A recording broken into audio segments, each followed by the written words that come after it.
We are, Todd probably doesn't know why there's a Napoleon Dynamite ref. Did I? No. Okay. So we're streaming right now, the show. Oh, that's my daughter. What is that? Yes, that's my daughter. She said, "Are they ready to go live?" Yeah, we're live. Yep. So this is where we kind of just, dance around.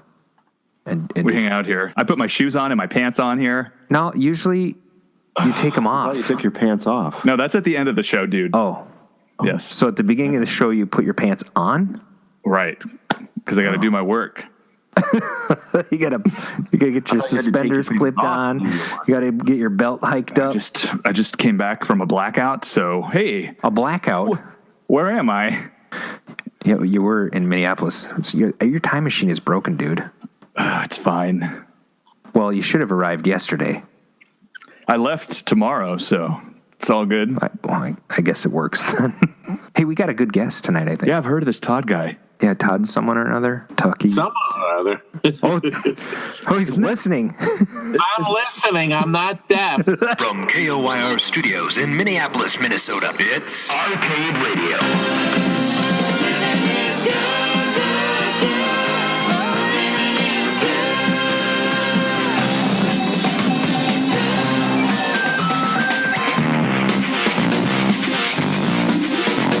Intruder alert.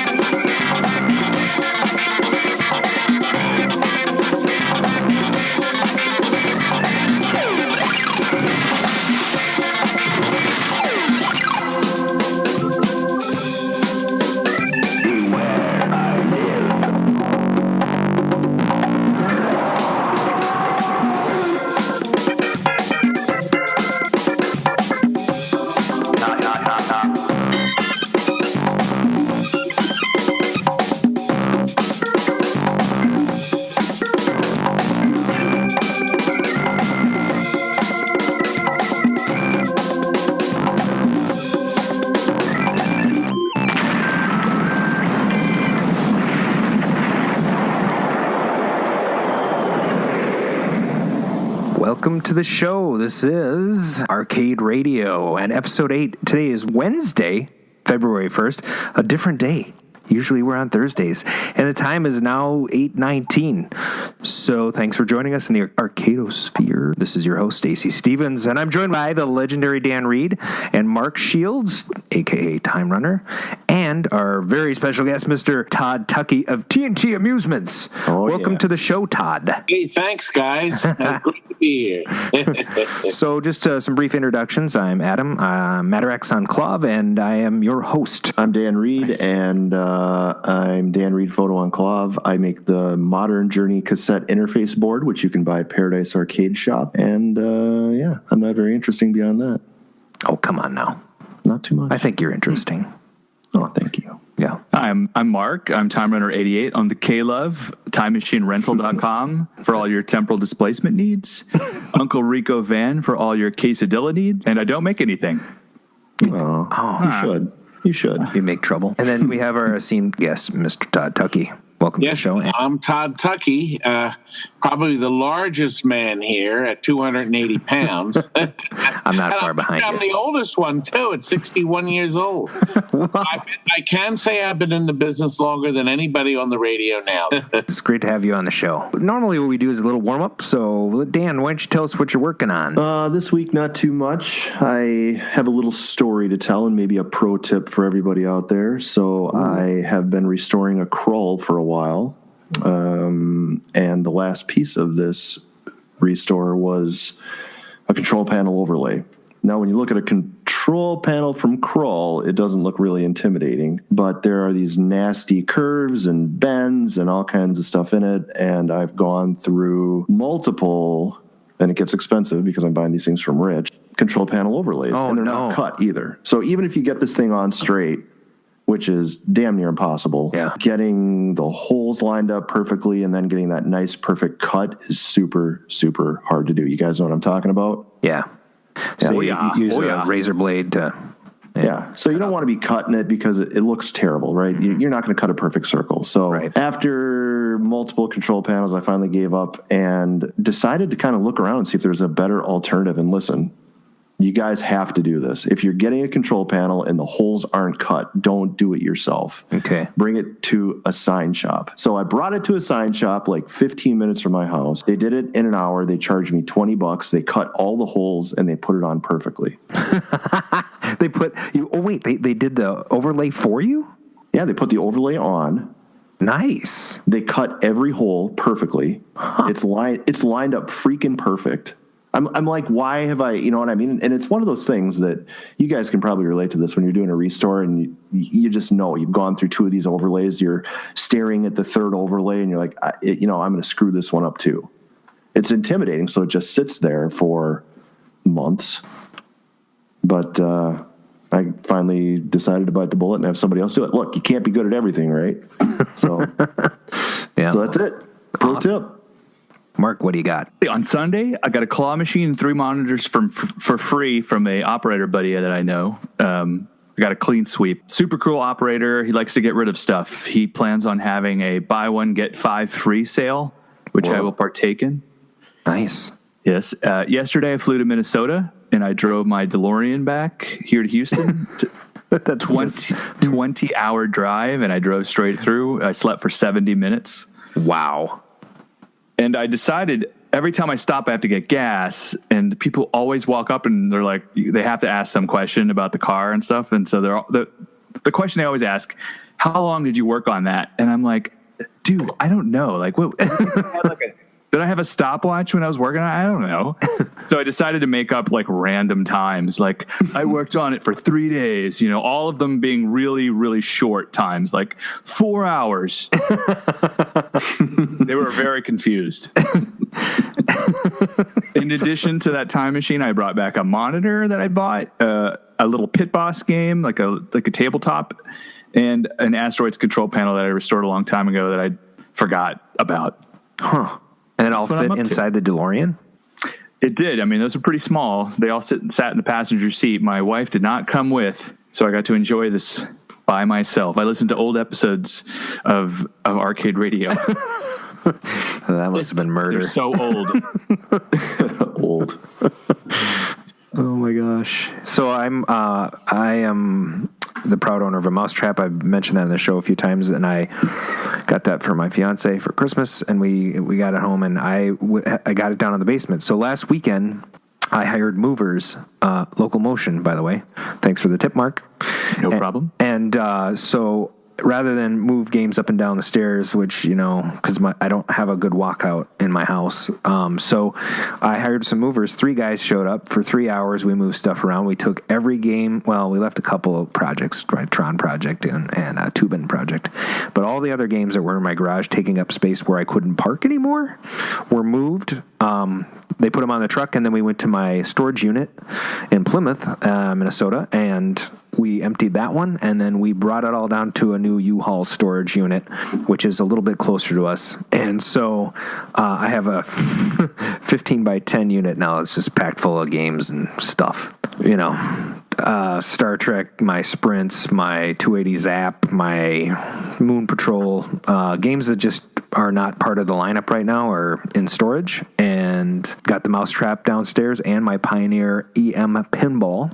Sweet. And I got that Pioneer EM pinball up and running, but there's a couple little quirks.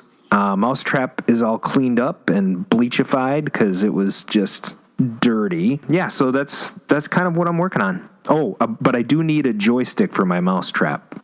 Crickets. Good luck with that. Apparently, it's a direct knockoff of a Bally Midway Pac-Man joystick. So I know a guy that may or may not have the exact joystick I need in his Journey control panel. That sounds pretty expensive if you were going to try to wean somebody's joystick from their Journey control panel. Come on, Dan, you want to give me that joystick. Just give me the joystick. I don't know. It looks kind of good there. Todd. Everyone gives me grief because it's blue. But Todd, do you have any Exidy joysticks laying around? They are so hard to find, and the ones with a big black knob on them. Well, this one's got a blue one, and they were known to switch out the different colors. He's thinking of the Venture one, probably, those ginormous ones. Yeah, that one is big. We had a couple of those mousetraps pass through, and they were always in really nice shape because nobody ever understood the game. Yeah. That's what we found. It was just the kind of thing that I thought the game was really good, but boy, it just never made a cent. But it's got its growing population of fans. So what are you working on, Todd? Well, right now we're working on it's actually a pretty rare video game called Judge Dredd. Ooh, Judge Dredd. Yeah, It's a video game, not the pinball? No, this is actually a video game. It uses a hard drive, and that has all the video from the movie. And it's actually quite nice. Right now we're experimenting putting the hard drive on a flash card because I hate selling games with hard drives on anymore. Yeah, they crash too often. The guys right now as we speak are in the back trying to get this flash card to work because so far no one's done it yet. But I'm working on that right now as we speak. Cool. Excellent. But, so that's currently the big process. We're doing a Miss Pac-Man cocktail and a Space Invaders pinball machine, a wide-body Space Invaders. We're shipping out to Canada. So we're working on that. And you know what? Here's something unusual. About every 100 pinball machines, I actually get this request. He does not want us to put in LEDs. Really? Yeah. That's old school. It's light bulbs. Well, in my experience, like for instance, an EM pinball, I prefer to have the lamps. I want it to be like straight out of the 70s. I don't want it to be modernized at all. Like that warm, fuzzy look? Yeah. So I guess I almost understand that, but I'll tell you, the guys, the LEDs just look so nice, and I don't know. they have gotten better too. So you can get LEDs that have a warm glow now that actually look like an incandescent. Yeah, in general, I like incandescents in old machines. I suppose those are going to be hard to find someday. Yes, those days are numbered, my man. I at first was very against it. Of course, the big cost difference. Gosh, you could buy 44 or 535 in quantities for like 9 cents a piece. Yeah. Your cheapest LED that looks good is going to cost you 45, 50 cents in quantity. Sure. So it's a huge difference in price, but it sells the game. Unless it's Indiana Jones, then stick with the incandescents. We all have our opinions about where the incandescents should go. Oh, dude, I made a colossal error with my Indiana Jones pinball. I mean, any game set in the 40s, you got to use incandescent, dude. Yeah, do not mess around with Indiana Jones and LEDs. And mount a real pistol on the front of it. For crying out loud. All right. Well, Todd, I'm gonna request this time that you please reconnect to the show because there's something screwy with your audio, and I think the audience is probably like, "What is going on?" But if you could try just reconnecting to us, Okay. and when you come back, we will just pick up where we left off, and we'll be doing the news at that time. So.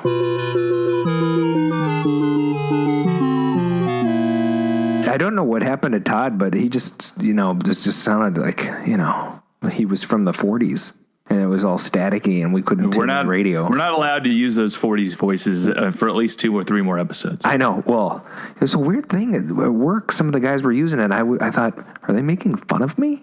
Because they've been doing that voice all week. And someone is like doing the coppers are coming to get me, and just I was like, okay. Anyway, people, if you listen to the last episode, there's some obnoxious stuff going on in it. Well, we did have him on the show for a little while, so that was nice. Remember back when Todd was on the show? That was great. I remember that. That was like way back at like 8:33. He's back? I'm here. Welcome back. Hear ya. Can you hear me? Oh, yeah. so good. It's silky. like milk. Yeah, it's silky. Silky smooth voice. Nice. I thought it was Barry White. Silky smooth. Yeah, so I don't know what happened, but we won't talk about incandescent lights anymore. You made a good point. I think this is about the time when we listen to the news, huh? It's the Arcade News with Don Reed.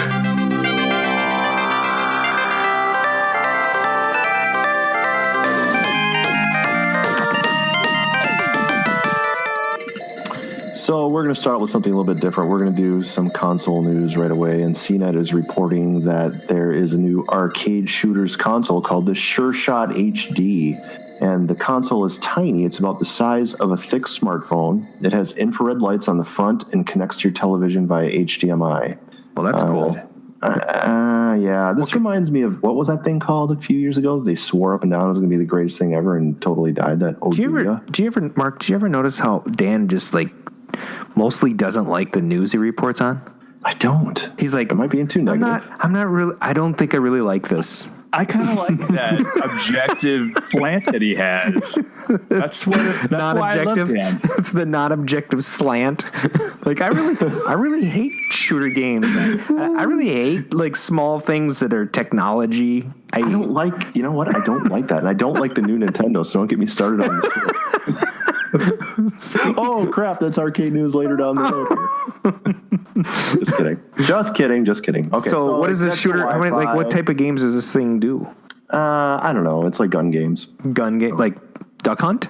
Duck Hunt. It's like an NES zapper. Wireless Big Buck Hunter. Gun. No. Duck Hunt. Big Buck Hunter.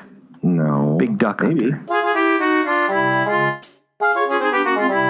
I remember reading somewhere that these light zapper games don't work with LCD TVs. So I don't know. Well, that's why this one is special. It's high definition, and it does a bunch of different, including Big Buck Hunter style games.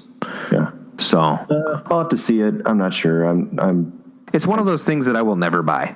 Yeah. You know what I I'll mean? let somebody else buy it, and I'll be like, "Oh, neat," and then walk away from it. I would actually probably buy a real Buck Hunter. Todd, do you have a console by chance?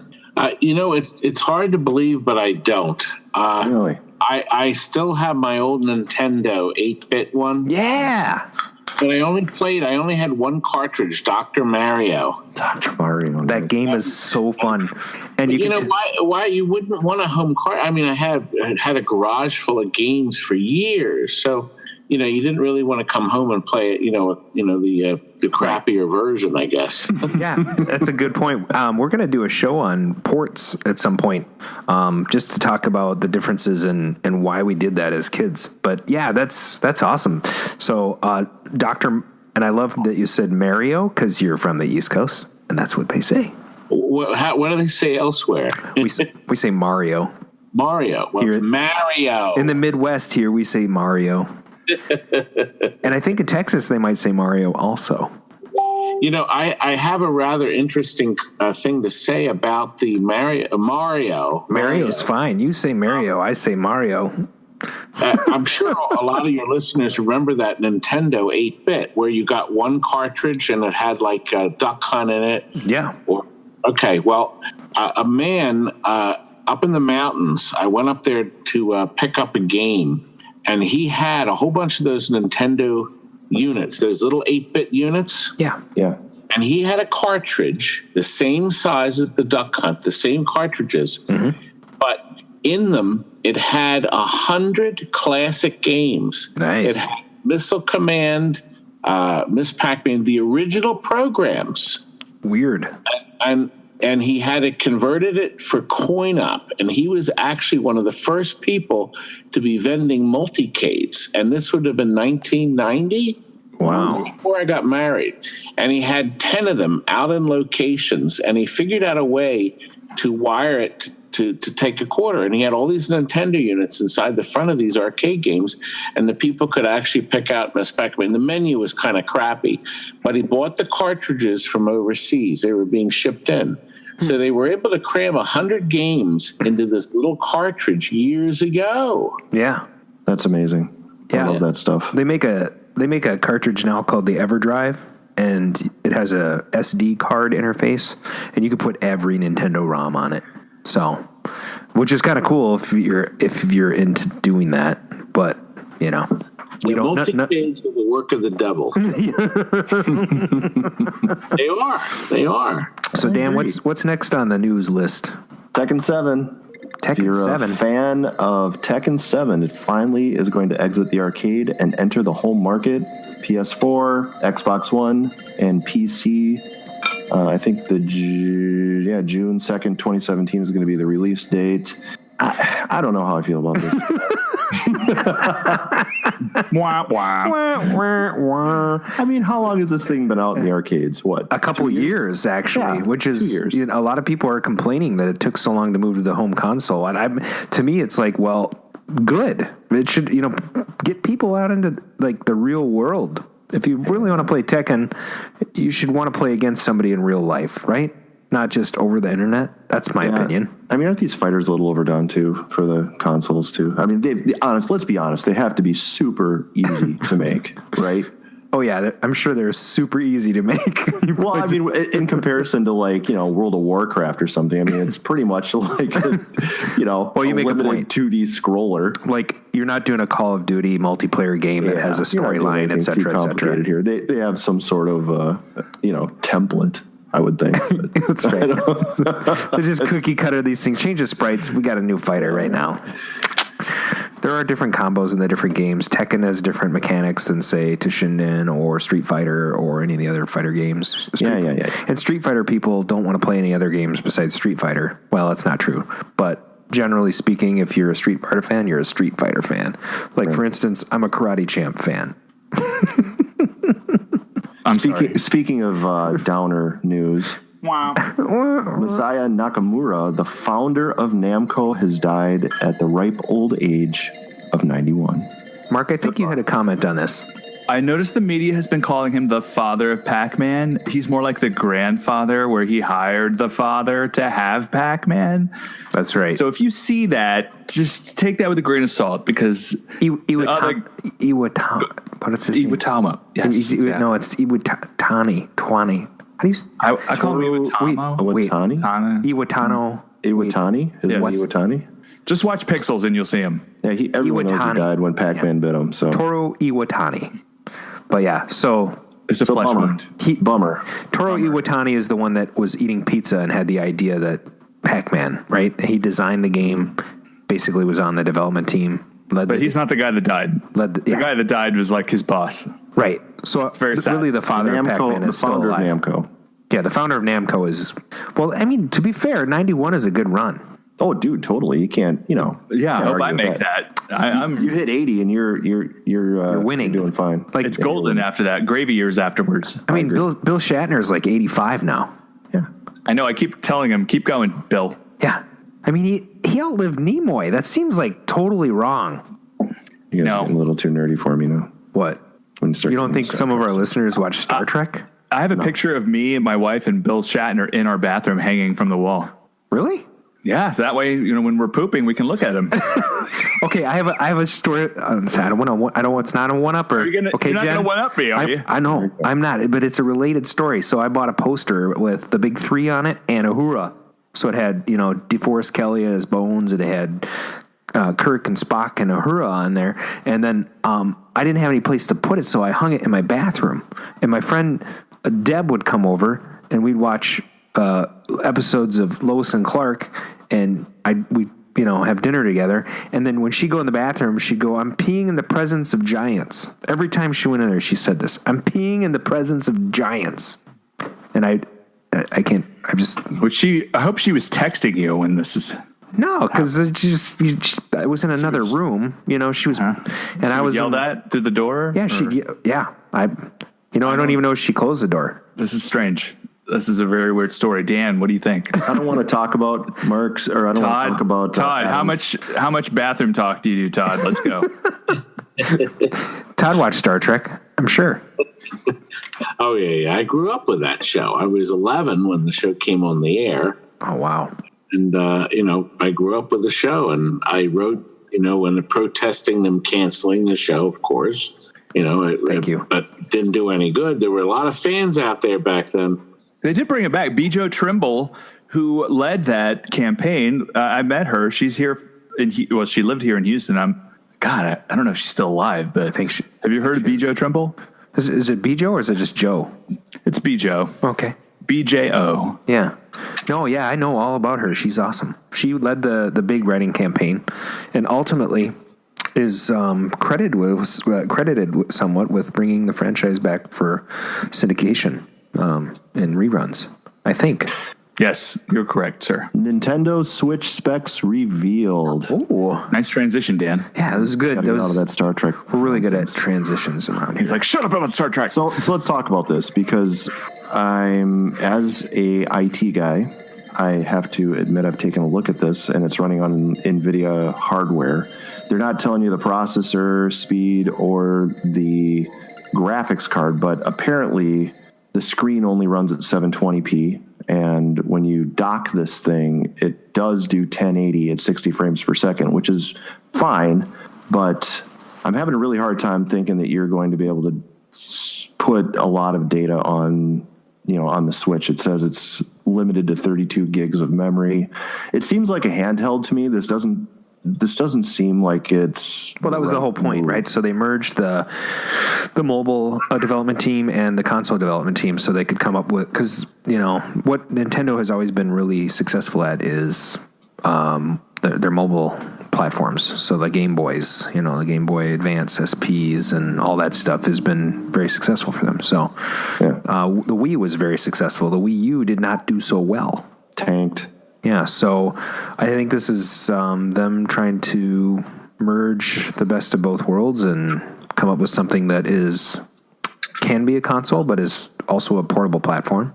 So I just wonder about this, because as I sit and think about it as somebody that's a consumer, and if you try to think from a business standpoint, wouldn't it just be easier to take advantage of Android and iOS and just port all of your games to iPhone or Apple TV or whatever? Because there can't be that much money in consoles. There can't be. Billions. Do you think so? Oh, yeah. Yeah, it really depends on the console, but yes. Well, I'm talking, you're not going to be taking a big chunk of profit from Sony or Microsoft, though, at this point. I mean, there's people who don't have a smartphone that still have a console, so I think there's still some value there. Yeah, maybe. So the Wii, guys, any thoughts on that, really? Well, the Wii is one of the best-selling consoles of all time. What was? The Wii. Well, that was a long time ago. That's a different era completely at this point. I stopped at the Wii and at the PlayStation 3. That's it. Yep, about me too. I have a Wii U, but I don't know. I've played it only a bunch, 10, 15 times. Wife has a 3DS. Sweet. Yeah. I bought one to see porn on it. What? It's not, you know what? It's really hard to find. And that's the Arcade Radio News. Yeah. Oh, Jesus. Are you sure that's it? Because that was just not really all right. Back in '82, I used to be able to throw a pigskin a quarter mile. Back to the cave with Time Runner. Why are things so heavy in the future? Is there a problem with the Earth's gravitational pull? Adam, I want you to look at this. It's worthless, but $10 from a vendor in the street. But if I take it and I bury it in the sand for 1,000 years, it becomes priceless, like the Ark. Okay, obscure quotes over. Back February in 1980, it was Friday under the sign of Aquarius, and the U.S. president was Jimmy Carter. I don't know why Dan has put Democratic here in my notes, but in case you were curious, Jimmy Carter. I didn't touch your damn notes. Oh, could that have been Adam? I don't know. No, that's just to tell you which side he was on. Well, thanks for clarifying that because I know that we have to clarify because sometimes our listeners don't know. That's good. Well, yeah, we want to explain that Jimmy Carter was a Democratic So for the rest candidate. of this information, I'm going to do in the voice of Jimmy Carter. Okay, so in that special week of February, people in the U.S. were listening to "Rock with You" by Michael Jackson. Oh, that's probably the worst Jimmy Carter impression I've ever done. So far, that's probably. I think you should just keep it going. In the UK, Brass in Pocket by the Pretenders was in the top 5 hits. No, just do it normal. Okay, we're just going to go normal. Okay. Now, this part disturbs me. Cruising, starring Al Pacino and directed by William Friedkin, who recently passed away, but at the tender age of in the 90s of some kind. He was that was one of the most viewed movies at the time. So Cruising, I think I was in junior high and all these kids were like, "So you like Cruising?" And I'm like, "I don't know what you're talking about." And they're like, "It's a movie." Anyway, I don't know if you've seen Cruising, but if you're like in 6th grade and junior high, you should not say you saw Cruising. Todd, did you see Cruising when it was out? I mean, you would have been about 25. With Al Pacino? No? No. No, I know what the movie theme is, but I Yes. didn't see it. I do like Martin Scorsese. think maybe that would be a good like rare movie night type movie, but Well, oddly enough, I've sold Martin Scorsese film, 16 millimeter film. That's my other hobby. So if you watch our videos, I always kind of weasel in the movies. I love that, and that's the best part about going to a library is that back in the 80s, before you could rent a videotape, you could like go to the library and check out 16 millimeter movies. That's right, yeah, and it was really big at its time. But we're now dealing with a real elite collector. I've sold cartoons to Mel Blanc. He bought a bunch of them from me. I Xerox copied his checks so people would I cashed them, but I copied them so people would really know I actually dealt with them. We sold movies to Quentin Tarantino. Wow. Over the years, of course, you know, everybody has a different taste in the film, but the film collectors is just like arcade game collectors. They're very passionate about having the film print. And sometimes my YouTube channel shows some of the 60 millimeter films I put up on eBay, or we like to call it Greed Bay. But, yeah, it's just another facet. But the film collectors are actually a lot of movie directors. They actually still treasure their film prints, but they have DVDs of everything. But it's just the way it is. It's how did you get in touch with Mel Blanc? I mean, what is it? You sell to one collector Well, there used to be a big a movie before the internet. The only way you could buy movies was from one of the collecting magazines, and the biggest one was called The Big Reel. Okay.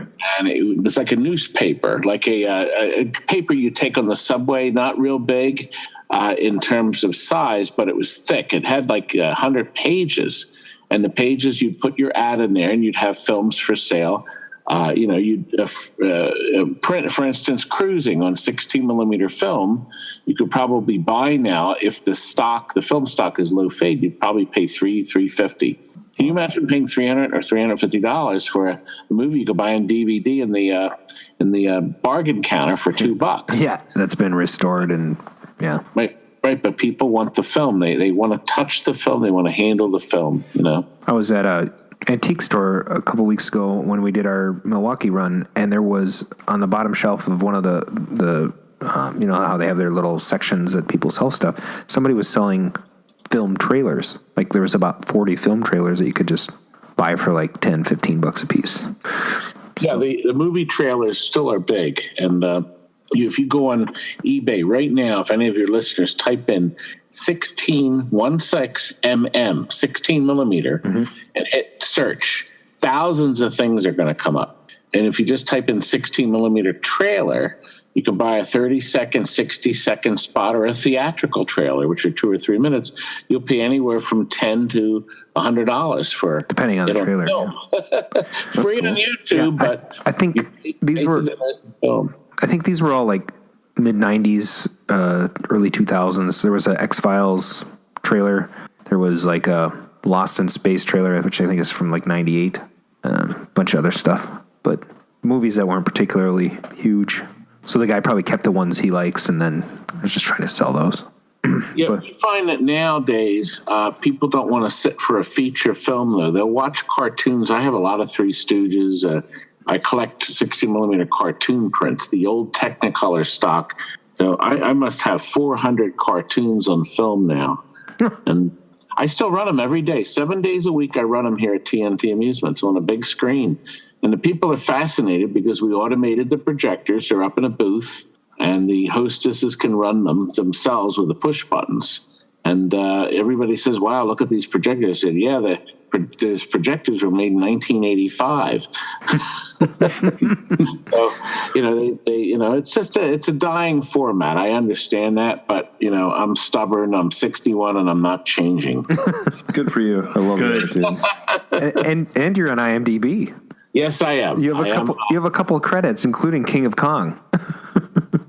I'm in that. The DVD, I understand he's coming out with a Blu-ray of the no, not the King of Kong, the King of Arcades. That's what you mean. Oh, okay, King of Arcades. Okay. Yeah, Richie Knuckles. Blu-ray, I'm in more footage. I'm in 6 minutes of the King of Arcades. But I was on the Kendra Wilkinson show. They did a whole piece on me selling games to her husband. It was all fake, of course. And then I was Food Network's Bubba Barbecue. They only made 4 episodes, and I was episode 2. And that was all made up. Who would want a pinball machine made out of a barbecue? I don't know. Wasn't Kendra Wilkinson's husband pretending to like her? I mean... And to be really honest with you, Kendra Wilkinson she's a lovely woman. Okay. She's a lovely woman. And she was kind and sweet. And her friend that came with her, she was her friend on the show. She was very nice. They're really nice people. God, they were very nice. Nice. I will never say anything bad about her. And she's very beautiful, too. So. Oh, yeah. I agree. Hey, I'm gonna hop back into my little news segment that I'm doing. Okay, so let's see. The Fog came out. American Gigolo came out. And I guess Gigolo. Jean Le Carré, for you people who read the printed word. For anyone that reads. He came out with something called Smiley's People, which apparently has not been made into a movie, so who cares, right? It's a spy novel. Okay, Adam. Yeah, I've read it. It's great. Good.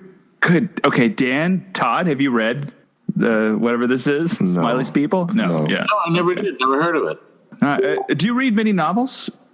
Yeah, I like Stephen King. I have read the series in Rome. Oh gosh, right out of my head. The Dan mysteries. Oh gosh, this is what happened. The Dan Brown ones? Yes. Dan Brown. Yes, I like Dan Brown a lot. Of course, I always have loved Agatha Christie. Oh yeah. And but you know what? When do you have time to read? I'm a TNT between 10 and 14 hours a day. We are so busy, so there's no time. I mean, during a cap kit, or there you go. Oh, cap kits. Oh man. I mean, what physical labor, Todd, are you still doing there? Because you have such good assistants. Well, I can do stuff in a pinch. Sometimes I'm doing play fields and cap kits. Changing flybacks. We jump in on almost anything because if you have a deadline and somebody's like having a stroke, and they have a party or whatever. Like today, we had to get the shuffle alley to this fella's house because he was having a party tonight, and we were on schedule. But people get really concerned. Of course, once the deadline's done, everything's delivered, everybody's happy.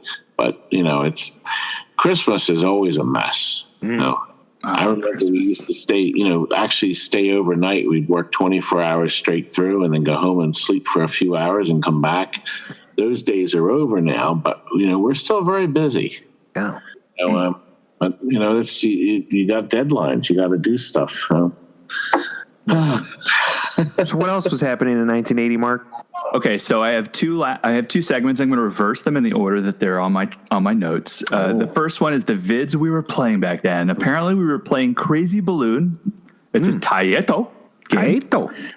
Golf on Atari 2600. I never played that. It's one of those games that your aunt gives you, and you're like, Terrible. oh, thanks. You're like, dude, this isn't River Raid. This is terrible, aunt. It's like getting socks for Christmas. Oh, golf. Can you imagine? It's so boring on TV. Oh, God, with those terrible graphics. Oh, it's bringing me pain, boys. This does not look like Robert Palmer. No, not Robert Palmer. That's the musician. I'm sorry. The other Palmer. Arnold. Yes. The one that a drink is named after. I was like, there are no ladies with black eye makeup here. I don't know what we're talking about. But you could maybe have your grandpa whisper, like, Adam is up to the green. He's creepy stories, Adam, I'm not sure about. Next, Space Firebird is an arcade game that apparently in Japan, Nintendo, and here in the United States, Sega came out with. That's crazy to think about. Do you remember Space Firebird, Todd? Well, actually, I do. And I was just actually trying. I have a very extensive video about that up on YouTube. I'm going to tell your listeners the number. Okay, great. We got in a rare upright and a cabaret. Wow. And they just don't turn up. I'm going to give you the number. I'm just trying to get it up on Were they Sega or JP or Nintendo? They were Sega. Yes. It was if any listeners want to listen and look for the video, it's video 1150 1150. Okay. Just type that in your search window in TNT Amusements. And we'll post the links and when we post the show as well on YouTube. And then we also, for our listeners on iTunes, Google Play, and SoundCloud, put links in there too. So we'll make sure to reference that. Yeah, that's nice. I do a little history of the game and the fact that it was licensed in two different directions. Yeah. And it's kind of neat because a lot of people have never even heard of the game. Now, here's the funny thing. In the video you're seeing, I show the mini one, but the upright was not functioning. Well, somebody just ordered the upright. So I'll be doing the upright video, Space Firebird, soon. Cool. So, and when you say mini, do you mean like a cabaret? It's a cabaret one, yes. It's a smaller version. Different controls, too. The cabaret has a joystick, a long one, sort of like the same length of the joystick of Venture. Okay. And, wow. And a fire button, and then and a whole separate button below it for the shields. Very odd layout, but the upright, there's 4 buttons, the left and right on one side, and then the fire and shield on the other. So just a different layout. And interesting. The cabaret is harder to play. It's much harder to play with that joystick. The buttons make it so much better. So I love any game with a shield button. Gorf. That just had a shield that came on when you fire and the shield would disappear. Yeah, whenever my wife's on the warpath, I need a shield button to shield myself. What else were we playing, Mark? We were also playing Tank Battalion, which was in the arcade VIC-20, the V68000, and a VIC-20 out by Namco. Mm-hmm. I have a VIC-20. I think I have this game. Do you? Yeah. I'd for sure have a VIC-20. You know what? I have to be honest with you. The VIC-20, we called that the poor people's Commodore 64. You know what? It was, but it came out before the 64, and it was schlepped by Mr. William Shatner. Thank you very much. He did the commercials for it. Here we go. Because it was not only a computer, I can't get away from the Star Trek system. I'm going to get a beer. You guys let me know when you're done with the Star Trek. We're getting close. The other game, Voodoo Castle, an Apple II Plus, Commodore PET, TRS-80, VIC-20, TI-99-4A, which, by the way, I was a TI-99-4A guy. I programmed in there. I actually programmed a BBS on the 4A. Wow. That's impressive. And I sold it to like 6 guys. Oh, I'm on Wikipedia. If you look up TI-BBS. Your name, nice. Yeah, feel free to go out there and deface that page if anybody's listening. I programmed on the VIC-20. I programmed Mary Had a Little Lamb, and it went did. That was it. Oh, that was the whole thing. Yep. You never finished that. No, that was it. I finished it. It took me like 3 hours to type in the code. I didn't have anything to save it to, so I turned it off, and that was gone. Nice. Yeah. And so until Dan gets back, let's talk about the top 10 songs back here. I'm assuming because he likes this part. February 1980. Well, I'll wait for him. So number 10 back at this time in 1980. Yeah. Excuse me, I've been drinking a lot of beer. Tom Petty and the Heartbreakers, Don't Do Me Like That. And Don't do me like that. Oh, listen. Don't do me like that. Yeah. Love me some Tom Petty. So I'm giving each of you, and Todd, you are included, 5 seconds to sing the song, and then 15 seconds to tell me your nostalgic memory about that song. So give me your nostalgic memory. Whoever sang that, was that you, Dan? That's Dan, the man. I have no nostalgic memory of Don't Do Me Like That. But you never went to like a school dance? Yeah, but I don't think Don't Do Me Like That was part of the playlist. Don't do me like that. Something for your math teacher, Mr. Brown? I was 8 in 1980, so yeah. Okay. So I wasn't doing any school dances with Mr. Tom Petty at that time. But I am a fan of Mr. Tom Petty. Yes. Number 9, I like his work on King of the Hill. Number 9, Terry DeCario. Yes, I'm ready. And I'll sing a little bit of that. Yes, I'm ready. I'm ready. I'm just making that up. I don't know what that song sounds like.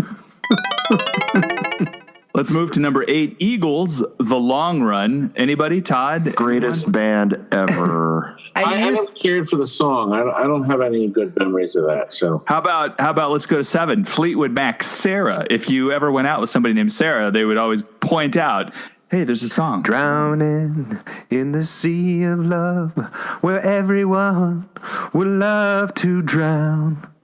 Nobody? Okay. But now it's gone.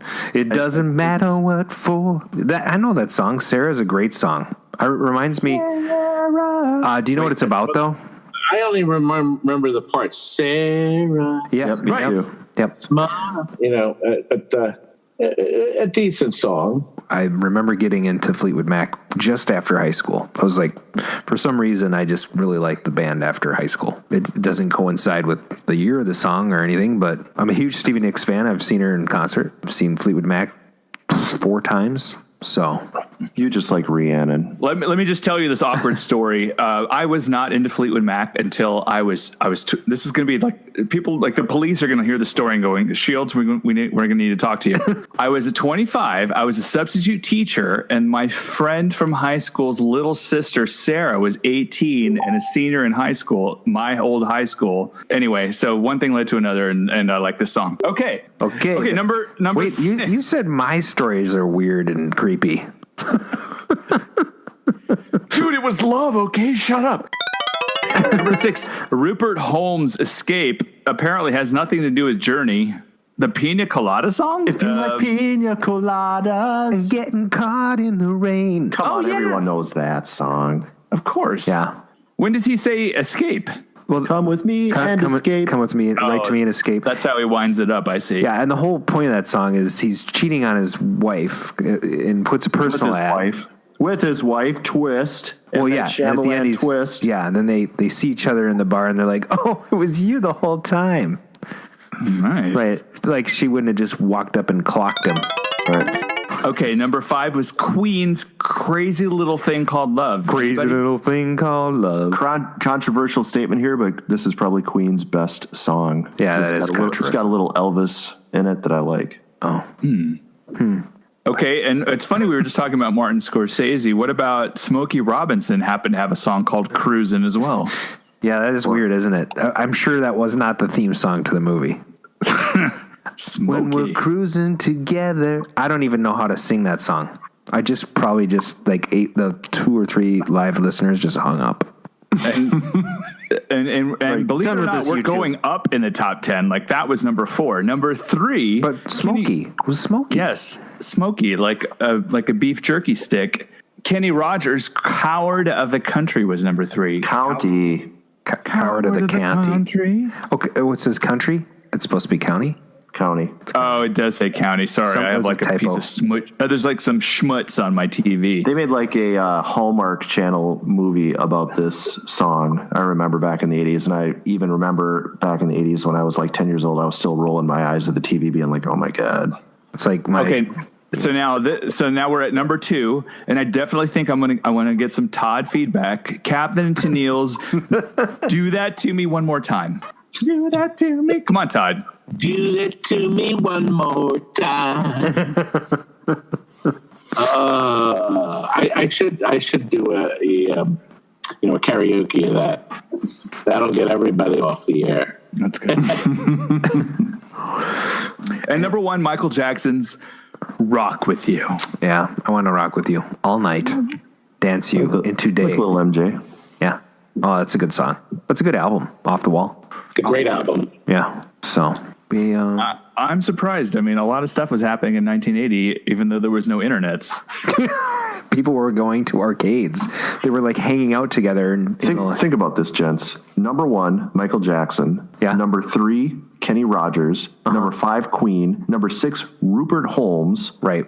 Followed by the Eagles and Terry DeCario and Tom Petty, all in the top 10. And Terry So DeCario. Yeah. That's so diverse. That went on for many years in the 80s. Even into the late 80s. I mean, I think 89 was a turning point. We got a lot of dance music and things started to shift. And then mid 90s, we hit, grunge and alternative went big. Everything went to hell in a handbasket. I'm really excited. I just want to say that Todd is our guest tonight. Me too. We really need to point out the fact that this guy is pretty much the de facto restoration operator. You name it. This guy has done it, touched it, sold it. Just a walking encyclopedia of arcade stuff. So it's great that he's on this show. This is the part of the show where we introduce him, Mr. Todd Tuckey. Thank goodness. Be our guest. Be our guest. Put our service to the test. We are super glad to have you on the show. Hey, thanks. Yeah. So your About page at TNT Amusement has a great bio about you and how you got started in the arcade business. Can you expand on that a little and tell us kind of the story in your own words about your game route, your two arcade halls that you had in the movies and at Temple University, all that back in 1979? Well, technically, I should start, and I don't have this on the website. And I don't think anybody's actually heard this before. I actually got involved with arcade pinball machines. I'm going to say when I was 14, 15 years old. My best friend, Scott, who's passed away now, and I bought some games from a company called the Rick Hoffman Vending Company. And we did it because we were both into mechanical stuff. And I'm going to say this is 15, so this would have been 1970. And I had bought my first projector, 16 millimeter, actually, in 1969. So we were kind of playing around with these games. And it was an unusual hobby, I will say. We were just toying with them. But when we turned 18 years old, Scott and I ended up buying out Rick Hoffman Vending. And he gave us pretty much all, and they were all mechanical games, and there were a few arcade games. I remember Super Shifter was one of the games. That was an Allied leisure machine where they had a spinning disc inside, and you tried to keep the car on the road. But here's an unusual thing. We got all the games from his route. We paid him, I think it was $5,000. And that's a lot of money when you're 18 and 19 and 20 years old, I'll tell you. Yeah. That was a lot of cash. But the two of us pulled it together, and we started cleaning them up and selling them from putting ads in the newspaper because there was no other way to sell them. And it was a little tiny business. We had a bunch of games we couldn't get working, and there was lots and lots of parts. He had, apparently this guy had junked some pinball machines, and we had play fields and not the whole machine. So there was a bunch of stuff. But we did pretty well with it. Now, here's the neatest thing of all. Scott kept one of the games all those years in his garage, and then when he moved to a new house, he moved it there, called Stunt Pilot, Midway's Stunt Pilot, a fantastic three-dimensional game using black light and background. And when Scott passed away, his wife said, I really want to try to move this game out now. And I was able to sell it. I did a video on it. There's a YouTube video on Stunt Pilot. Still work. Can you imagine after all those years in his basement, 30 years, I guess, 40 years. And the man that bought it worked for me at the movie theater and game room at Temple University. So I still know where the machine is, and he's treasuring it now. That's awesome. So it was really neat. So I actually physically started long before I list the starting year, 1979. We were actually in this in 1970, but I don't count it because it wasn't a true business relationship. It was more of a hobby kind of thing. Well, you weren't TNT. We're getting a little feedback. I was TNT Projection Service. It was my film business. So it was a different TNT. So it was pretty neat. That's good. Yeah, we're getting feedback. But so you ended up at the end of, we'll go on to tell us a little bit about Temple and what you did there in the movie room and all that. Yeah, the Temple University, I went to Temple from 1973 to 77. I graduated. As a matter of fact, my major was filmmaking. And obviously, it spilled over now in the videos I'm putting up on YouTube. We just posted our 1,224 videos, or 34 maybe it is. I'm not sure, but a lot of videos. But in my class was Bob Saget. Bob Saget and I were the only two students in the class of 17 that got A minuses. The teacher refused to give A's out. He announced that nobody gets an A in my class. So the best you can get is A minus. But we had a lot of fun. As a matter of fact, I met up with Bob a couple years ago here in Philadelphia. So it was neat to hang out with him again. But he went on to make the fortune, and I didn't. But he got an idea from me for America's Funniest Videos. Well, I used to assemble pieces of film from the movie theater in my film collecting hobby. I made a show called Movie Memories, which ran about 8 hours. And it was bits and pieces from all these different films that I would splice together in different order. For instance, I had a G-rated Deep Throat. It ran 8 minutes long. The movie was 65 minutes, and I had to edit it down to 8 minutes. So that's awesome. And that was one of the pieces of the film, of the puzzle. And he used to come and watch them and laugh and laugh and laugh. And I always wondered whether he got the idea, let's do something with bloopers. Because I used to think that a lot of them I found were bloopers, actual blooper reels that were made in the old days. And I put them together with little comedies, and it was popular at the Student Activities Center. We used to run them every day, 5 days a week, and then they gave me the job of running the movie theaters. After I graduated, they offered me a full-time position, so I took it. So I ran my game business. I started working full-time for Temple in 78, and then in 1979, I bought my first video game because I wanted to get into vending them. My uncle had a boat dock in Tennessee, and I bought him games, and he had them down in his game room down there, but they weren't mine, they were his. My first purchase was Sega Gremlins Dual game. They had a great system called DUAL, and it would combine two games in one cabinet, and it was Invinso and Head-On 2. So that was my first purchase, a color, full color game in 1979. I still have that very same game, and I haven't restored it yet. It's still in the warehouse awaiting a restoration. But then I started buying used pinball machines. My first used pinball machine was a Bobby Power Play, and I bought that in 1980. Sweet. My first brand new pinball machine was Williams Tri-Zone. It was on a closeout because Gorgar came out. Nobody wanted a non-talking game anymore. So I got the Tri-Zone for $1,299, brand new in the box. Wow. Gorgar was $1,599. So it wasn't that much more money, but, I saved $300. Of course, I should have bought the Gorgar. But well, just out of curiosity, were you running your own routes then? You were in business for yourself at that point? Oh, yeah, yes. I ran the Temple movie theater and the game rooms there, but they had an outside vendor. The outside vendor at the time was a big company called ARA. They're still in business today, but they got out of the game business years ago. As a matter of fact, oddly enough, I bought all the ARA games from the Philadelphia company when they closed their arcade part of the business. They sold me, I think it was 68 games. I bought all the games they had left from their route. They were done. They just wanted to do vending. And they were giving Temple University an incredible cut. The cut was, they got 38%. So they were giving, what was that? That would have been 62% Temple University got from the game room. And ARA only got 38. So every $100 the games made, ARA would only get $38. It was just this crappy cut. Yeah. But that's the deal that Temple had with them.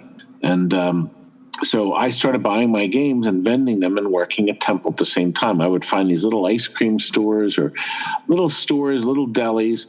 But the big vendors they could walk in and offer a a gift to the location. Say, look, I'll give you $1,000. I'm going to put my games in here. You can keep the $1,000.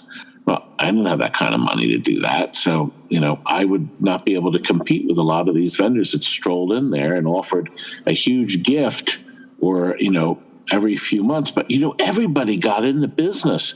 There were school teachers that were they were cashing out their funds or their retirement and buying like a Frogger and a Zaxxon and a Stargate. And the distributors were charging them like not only full price, but adding money to them. So they would get like $10,000 for 3 arcade games. They would deliver them to a store for the teacher. And the teacher, the first 2 or 3 weeks, was making big bucks. Sure. Wow, each machine was doing $200 a week, $225. But then the store owner would call the guy up and say, the guy down the street just got a Frogger, and if you can't bring me a Frogger, I'm going to throw all your games out in the store on the curb, and I'm going to get somebody else in here. They threatened all the time. That's ruthless. Horrible.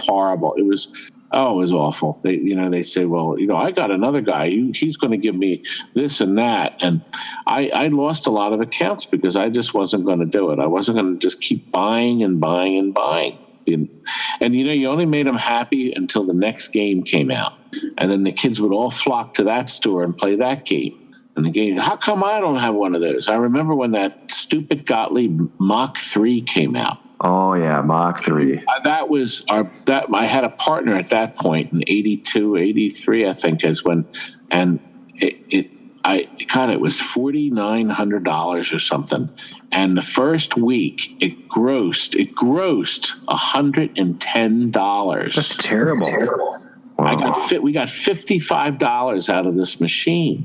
It was like we couldn't believe our eyes. The kids could care less about it. They wanted to play Dragon's Lair, and you couldn't buy them because they couldn't. I guess they couldn't make them fast enough at the time. But it was such a horror stories. I probably could tell you that 90% of the equipment I bought never made its money back. Wow. It's hard to tell, too. I suppose you can't tell from flyers and the way that everything was coming at you fast and furious. You had to make fast choices on these games. Well, the closeouts, the very first closeout, I think in game pricing and stuff, was Red Alert, made by GDI. I couldn't believe my eyes. They were $24.99 to buy. And I walked into the distributor this one day, Eastern Distributing, real nice people there too. And he says, Todd, we got a closeout. And I said, what's a closeout? And he says, they need the funds to bring out their new game, which I think was called Slither. And I don't think it ever got released. And I said, well, how much is it? It's $12.99. You can have a brand new Red Alert. I said, I couldn't believe my ears. So I bought it because it was like half the price of all these arcade games. Sure. I think I maybe made my money back on that. I remember Lock and Chase was next to go. That they closed Lock and Chases out for $12.99. And then Atari jumped in on the bandwagon. Tempest, $12.99, brand new in the box. So we've heard from other operators that they were making money hand over fist. Was it just because it was Ms. Pac-Man, or was it every? Go ahead. You had to have like a steak shop that was open, 20 hours a day, and those locations really did well. Yeah. But I couldn't get those locations. But those vendors were paying. They were giving them gifts and freebies and all kinds of stuff. You really had to bend over backwards. It's sort of like now, if you want to make money with a crane machine, you really have to know how to stack the crane, put the right stuff in, or no, people are just going to walk right by it. You really had to know your business, and you really had to work it. And remember, I was working a full-time job at Temple, and I was running my film business full-time. I was shipping all over the world with these movies, and then I was doing the games. So I had my hands in all these different, my thumbs in all these different pies, I should say. So it was pretty busy though. But I don't regret any of it, but I can tell you that a lot of people lost their shirts. The school teachers did. A lot of those games, they never got their money back, and they ended up having them in their garage, and they lost their investments because, of course, they couldn't find a new location to put Frogger. You know, after a year and a half, nobody wanted Frogger. They wanted the next new one. They didn't, you know, they said, we already had that. We don't want that. Yeah. So what did they do? Did they just flip them then on their own? Or I remember hearing a story about you. Isn't that true that you ended up with a bunch of video games for sale as well? Well, that's how I realized my partner and I were hovering in really bad shape. It was August of 1984, and things were grim. The games were making nothing. And Fran said, what are we going to do? We got all these games and we're making nothing. I said, well, let's try to sell some of them. And I lived on a very major road called Vree Road in Northeast Philadelphia. Lots of people driving by all day long. And I said, let's see if we can sell them from my driveway. I had a very long driveway. And I rolled a couple games out to the curb and I put a big for sale sign on them. And people stopped constantly. So I have actually a couple slides up. If you go to my Pinball Expo video, I did a lecture there about my early beginnings. And my father, thank goodness he took 2 slides showing some 50, 60 machines in my driveway lined up on both sides. And at night during the week, I'd cover them with tarps. They stayed outside. And I ran extension cords from the house. What did the neighbors think of that? Well, I had not only did I have nice neighbors, we were the hangout for all the kids in the neighborhood, and we had tall bushes. But we restricted the sales to Friday afternoon and evening up to like 7, all day Saturday and all day Sunday. I had 3 days a week, and I sold games out of the driveway right up until the first or second week of December. And I remember out there playing and with gloves, showing people games and with gloves on. We ran cords out. The electric company actually called the house. They called my father. They were questioning why the electric bill was high. They said they thought we may have had something. Because the electric bill had changed so much in those 3 or 4 months we were running the games, because we had them on all day, all the machines from all different sockets in the house. I don't know anybody who does that. No, we know. Yeah. So he told him, no, we know what the electric draw is. That's why it's $100 more a month all suddenly. So, but it really worked out fine. I ended up selling over 400 machines out of my driveway in that 3.5, 4 month period. Wow. And, it was wonderful. Vendors were dropping off games. I'll give you prices. The game worked and it was black and white. I paid $25 for it. Star Castle, Rip-Off, Space Invaders. If it was color, I paid $100. Missile Command, Tempest, Sinistar, Defender, $100 each if they were color, and they worked. They had to work. So vendors would pull up and they'd have a truck full, like they'd have 8 games on the truck, unloaded. I pay them the cash. They wanted to get them out of their warehouse. They were paying all this money to store them. So I started selling games. I actually had business cards made. Arcade video games, $100 and up, and most of the black and white games were $100. I had some that were $100, like Space Invaders was $100, but Deluxe Space Invaders was $125. And Asteroids was $100. The funny thing is I started keeping crude sales track of the sales with Rolodex cards back then, and I still have some of my customers on file that only paid $100 for an Asteroids or $100 for a Rip-Off. But that was a video game. So to our listeners, for a ripoff, it was an actual video game, yeah. But it was really neat. Crash, I remember that was $100, and they were thrilled because these games were dead. Now here's the best part: Eastern Music still had crated Sinistars, Donkey Kong Juniors, Zaxxons. I paid them $200 a piece. They were thrilled. In the box. They had one Omega Race left. It was $150. That's one of my favorites. But can you believe in 1984, it was ruined. The board was ruined. Bally had bought this crapo battery Oh. Just 4 years, that battery ruined the logic board. So I opened up this beautiful brand new Mega Race unfixable. So we ended up junking it. It was awful. But back then, I mean, it had no value. Yeah. Eliminator, a vector game eliminator, Sega. I bought 10 of them, brand new from Eastern Music. They were $125 a piece. Wow. That's something, a vector game, but nobody wanted it. Does that one have a G08 in it also? Yes, G08. They had 2 cockpit ones, or cocktails, 4-player cocktails. But they were useless. They wouldn't go through a door. They were too wide.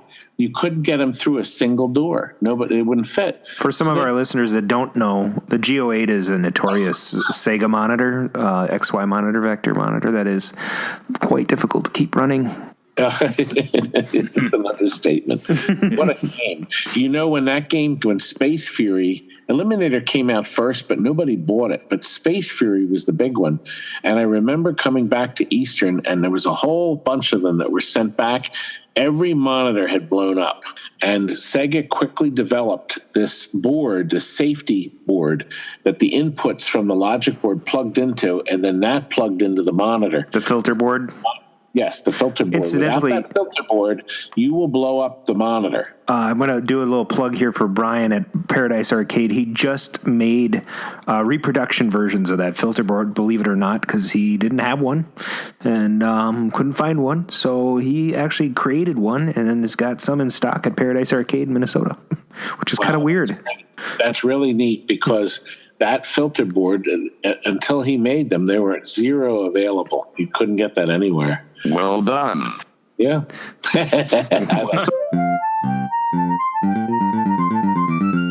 So, Todd, can you tell us a little bit how TNT Amusements came to be in its current form? Like, when did you decide you needed to hire some people on? When did business start picking up? What's it like now? Well, Kurt worked for me part-time, even when I had Fran as a partner, but he was being paid cash at the time. That was in '83. Wow. So Kurt's been with me now, as you can imagine, 34 years. I became a full-time business. I bought my partner out in 1985, and in January, he had enough of it. He was a retired professor at Temple University, and he was done. And I bought him out, and he sold out. It was the perfect time because we were now cooking, because December is when we closed our driveway arcade sales, and we moved inside and started selling the games as a regular business and registered and all that. And that's when he wanted to bail. So, and I started hiring regular employees, I guess, in '85, '86, and, became a more legitimate operation with actual employees that got a pension plan and a medical plan. And then we grew from there. So right now we hover around 10 full-timers and about 10 or 12 part-timers. And then we have our party girls, the girls that run the parties. We have usually 4 or 5, a stable of them. Some have been with me for years. And so the guys get along real well. If people watch the videos, they can see that we kind of function pretty well together. After all these years, I've actually had people leave to get other jobs, and then they end up coming back because we're kind of laid back here, except when somebody's screaming they want their game or else. Sure. Yeah. So that's good. You have I've watched a number of your videos, and your staff are all very knowledgeable, and you have them sort of specialized, so they all do certain things, right? Yeah, you had to kind of do that. Like Wallace works on cabinets. He's great with the cabinets. And Frank loves working on electronics along with Chris. Chris has been with me for 20 years, but he refuses to be on camera. So you've never seen him. You may have seen the back of his head at some point, but and Linda, who's my secretary, she refuses to be on camera. So So those two you'll never see. I remember when we were doing the reality show, we were trying to do previews, and they asked us to do different scenarios, and I hired an actress to be my secretary. they wanted an actress with, they specified big boobs. Nice. And Alexia came along, and she was perfect, and she worked great, and she adapted because she's an actress. I said, look, we had this Rolodex card file system, and she came up with some great lines, and we kind of ad-libbed it, and she worked well. If the show sold, she would be our actress in the show. It wasn't what we wanted. I really wanted a real reality show. As a matter of fact, I have a full episode up of the original show that's all true, where we rebuilt this Seawolf for this customer. And we really did. And it shows how we did it. And it was all for him. And nothing was really written for the show. We kind of ad-libbed as we went. It wasn't like it was a hidden camera, but it was all true. But they said it wasn't dramatic enough. They needed screaming. They needed yelling. Yeah. They needed cursing. They needed big boobs. So we did different scenarios, and I wasn't comfortable with it, but I figured, well, if we can sell the show, we can always try to go back into a more of a History Channel format. But, it still didn't sell, so it didn't even matter. How many restorations do you think TNT Amusements has done now? Well, I can tell you, I can give you a pretty rough guess. We've sold over 26,000 machines now. The thing about that is not a lot of them, but I'm going to say, maybe a seventh of them or a sixth of them, somewhere around there, were brand new. Like I sold 35 Simpsons pinball parties, okay? Brand new. So, I sold 200 bubbler jukeboxes. Oh, cool.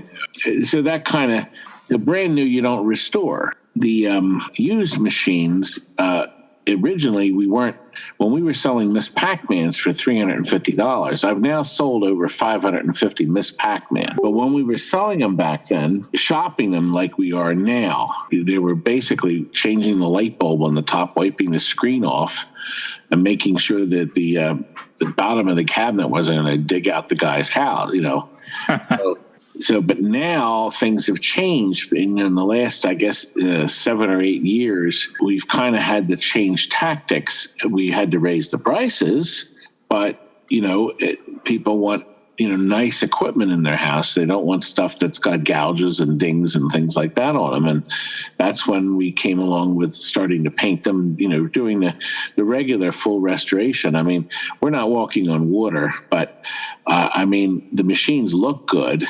But if you get a crazy, and unfortunately there's crazies out there that seem to think that they're going to pay you, $1,500 for a Miss Pac-Man with original side art, and they want it to look like it just rolled out of the factory. And that's just not going to happen. It's still, I tell them, I said, look, the thing's still 35 years old. I said, it'll look nice, but unless I buy new side art and stick it on the side, I hate putting new side art on stuff. I really do. And with Miss Pac-Man, you got to stencil it, or they do repros, but it's vinyl then, and That's right. So we came up with a system to repaint the original art, and it looks just like the factory. It's not a sticker or a decal. So, but of course, you have to have a good starting unit. You can't have one that somebody scratched, their high scores in the side. Unless you can sand that down and repaint. But because Miss Pac-Man's a stencil, it's pretty easy. It's 4 colors, and it's pretty easy to do. Easy in terms of the color issues. Time consuming. It takes Steven 5 hours to repaint a Miss Pac-Man. So you were originally selling Miss Pac-Mans for around $350. You said. So what do you get for a fully restored Miss Pac these days? If they want the artwork restored, they're $17.99. I think that's a pretty good deal for a new machine. Well, I'll tell you what, I see them up on eBay and all these other places, and I don't think they're doing half the stuff we do with the electronics for $19.99. And these are with original power supplies and everything's original? Yes, in the Miss Pac-Man, we use the original transformers on the bottom, and because I know they make a kit where you can put a switcher in, but the original system, I mean, you can rebuild the logic board so it's like new, and monitor like new, fuse blocks on the bottom. We take everything out of them, we wash them down, we clean them.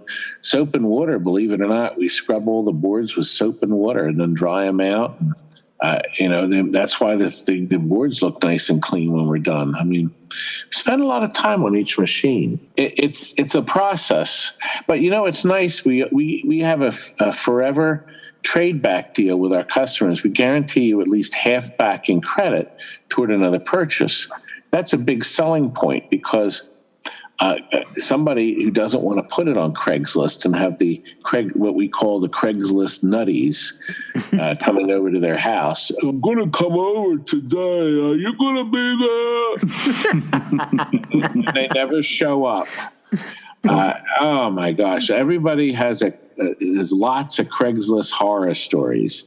But they don't want to deal with that. I don't want any of those cretins in my house. That's what a lot of the people will tell me. And I say, well, here's your price. Here's your cash price. Here's your trading credit price. There you go.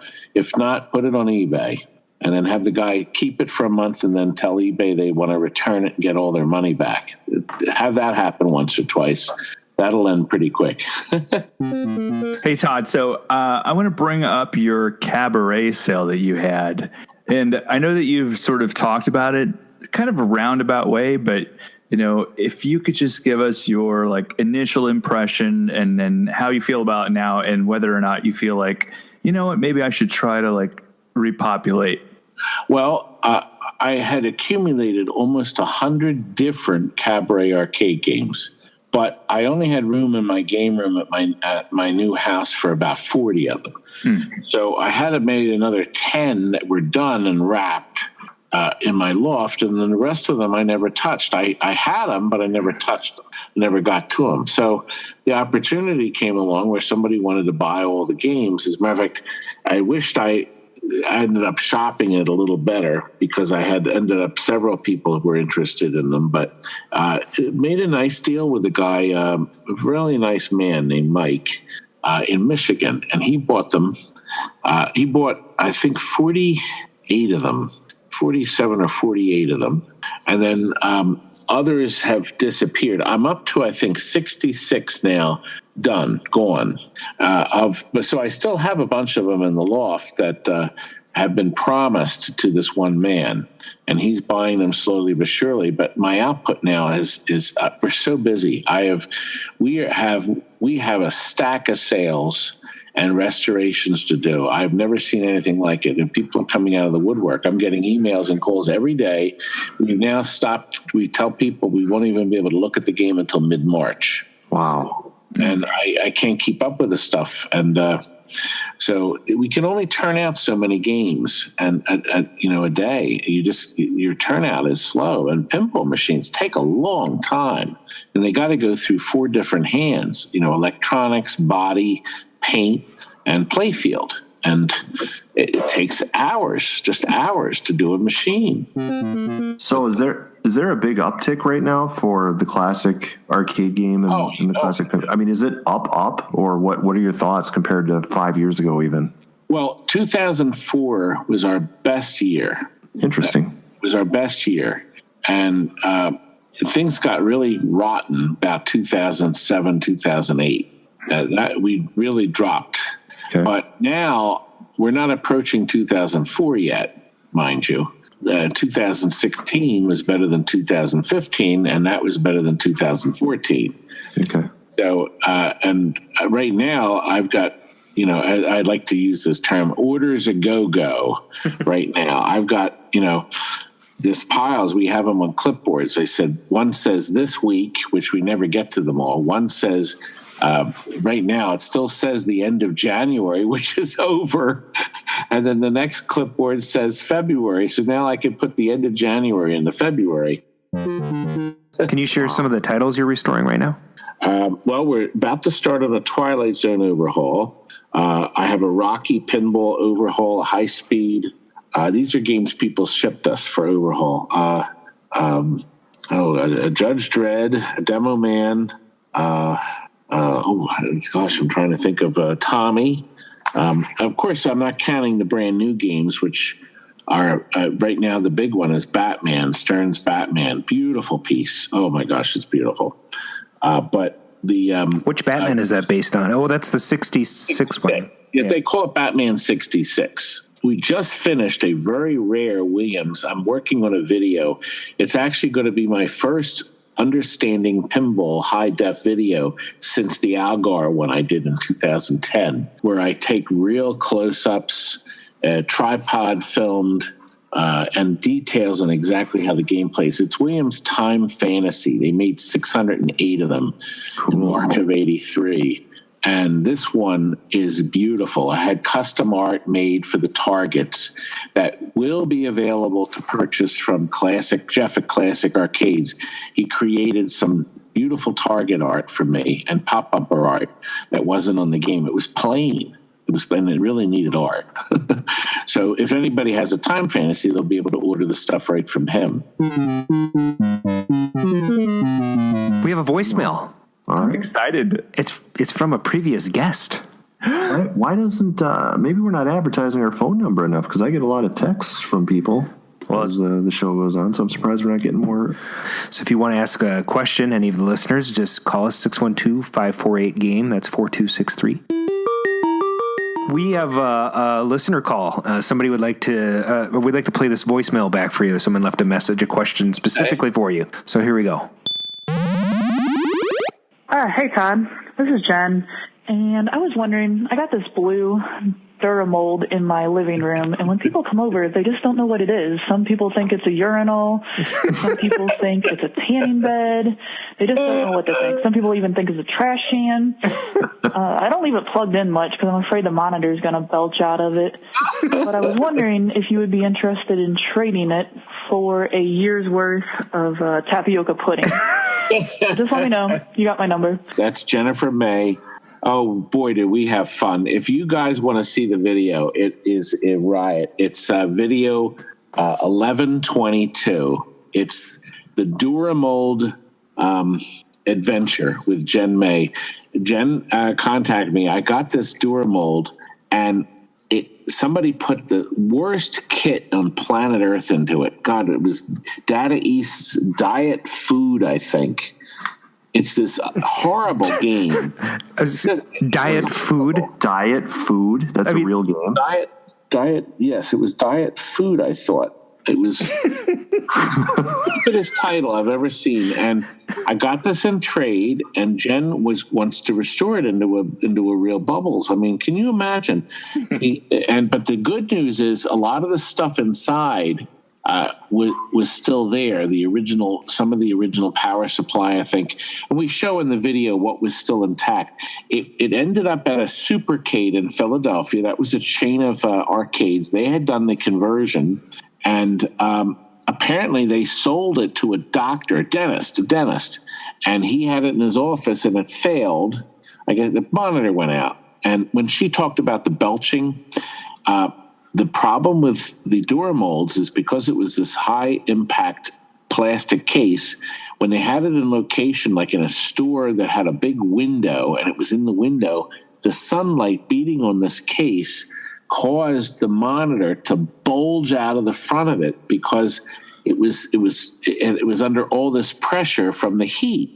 Oh, wow. It was a disaster. That cabinet was a complete disaster. Is that where the rumors came that they launched out of the actual cabinet at some point? Well, they said it happened. They said they were bulging out. I don't think they were, jumping on people, but I think they were just coming out of the fronts because I guess there was no other way for the air to escape these cabinets. I don't know, but I never saw it happen. I saw 2 bubbles in those cans down at Eastern Music because they had to take 2 of everything, as I mentioned before. And the bubbles, I don't know who ended up with them, but they sold them, and that was the end of it. I will point this out. they were trying to sell Sinistar and Bubbles as a package. And I never forgot Eastern Music. I went down there one time to pick up parts and look at some games, and they had all around the shop and the showrooms and the parts areas, they had these mobiles. Williams actually went to the money of making mobiles that had both Bubbles and Sinistar spinning on them. The title of the game, and they spent all this money to try to promote the game. So if you went to the parts counter, you saw Bubbles and Sinistar. Maybe I should buy a Sinistar for my route. And of course, Bubbles and Sinistar were disastrous. Well, Sinistar was a difficult game, a really difficult game. It was too difficult, and Eastern ended up, as I said, I bought a couple for $200 a piece, and they were stuck with them, and they got to a point where the stuff was worthless. It was just awful. Beware, coward. And that was towards the end of the bubble. Sinistar was, what, 83?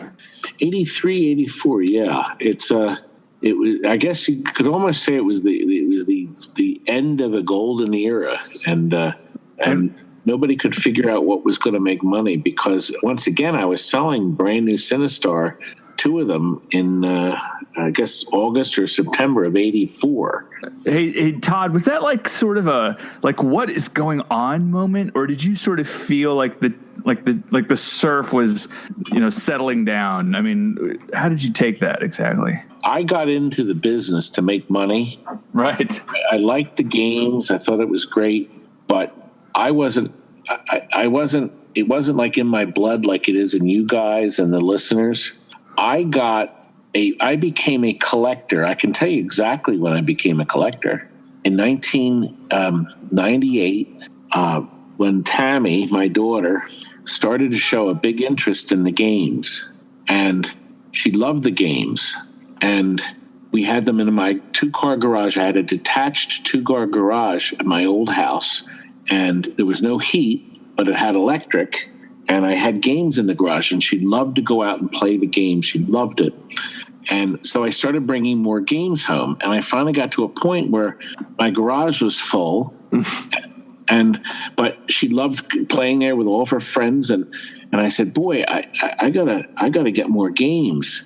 And then I realized suddenly, wait a minute, I can get more games in here if I put mini ones in, or cabarets. So I started looking for cabarets everywhere, because I could fit 3 cabarets easily in the space of 2 uprights, and in some case 4. Yeah. So, and then you could put them up back to back. So that's when I became a collector. And it was because of Tammy, because she loved playing the games, and she would spend hours and wandering around with her little stool and carrying them from game to game. And so, Daddy, I'm going to buy more games for you, honey. So I did. That's what happened. I have a question for you, Todd. So the one that got away, let's hear it. Do you have any titles that you can think of off the top of your head that you had and regret getting rid of? Or yeah, a food fight cabaret. Oh, what? Oh my God. It was like brand new, and a guy said, I'll give you $400 for it. And I thought, well, I'm not that fond of it, and I can't play it for it at all. So I dumped it. I sold it for $400. It was like, oh boy. And I just bought a food fight cabaret from Lloyd at Coin-Op Warehouse with no monitor bezel, but it does work. But I paid him $1,500 for it. Ouch. I bought it about a year ago, right before I decided to sell my collection. Okay. And I bought it with the idea of adding it to my game collection. It's kind of neat when the one that got away, I guess you could say that. But of course, I never found another one. But it's funny, the cabaret, they're from Ireland. That's where they were made and shipped back over here, or maybe they never made it over there. I'm not sure how they came about, but there's still a few out there. I did actually have the phone numbers of the people I sold them to, but the numbers have been long disconnected. I actually still have Rolodex cards with a lot of these old phone numbers, and I try to, hustle some games. I was trying to find a Zarzan cabaret. I sold one. And then when I started collecting them, there was an old Tato game in the cabaret form, and I tried to call the people I sold the cabaret to, and they were long gone. So, phone numbers die. I will tell you this, phone numbers hang around longer than email addresses. Boy, people's email addresses change fast. Spam. Yep. Or Yahoo gets hacked and onto Gmail. And out it goes. Mm-hmm. Tapioca. Oh, yeah, I should bring that up. If you watch my videos, I'm big on diners. And almost all of my meals are eaten out. I rarely eat at home. Now, it's just because I'm not home. I eat breakfast in the morning at Daddy Pop's Diner. And the Red Line Diner was on Jen's way home. She was going to the Turnpike. So I said, why don't you follow me? Then I'll go home from there. And we also met with Wayne Moore, another collector friend of mine who's also worked for me. And we met at we took her to the Red Lion Diner. It's in the video. So watch the video. We do end up, and I said, how about your dinner comes with dessert? She was fascinated with the diners, first of all. The difference? First of all, here's something interesting a lot of listeners don't. What is the difference? Let's see if you guys know. What is the difference between a restaurant and a diner? Anybody? Okay, here's the difference. Let's hear it. A restaurant serves food, of course, and they have a breakfast and they have a lunch and they have a dinner menu. And you can get limited entrees different times of the day.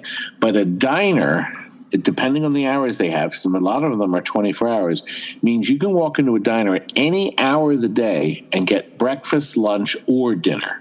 You can get anything at a diner because a diner is set up to serve you any meal you want, no matter what time of the day it is. So if you want breakfast at 4 p.m, you can have it. But a lot of restaurants say, oh, the breakfast menu's over. Oh, the lunch menu's over. Nope. But a diner, no, you can do it at any time. So a diner includes usually dessert when you get to dinner. And, she was given the choices and she said to me, what's tapioca? And I said, did you see the movie Thoroughly Modern Millie? Oh, yes. There's a whole song about tapioca. Yes.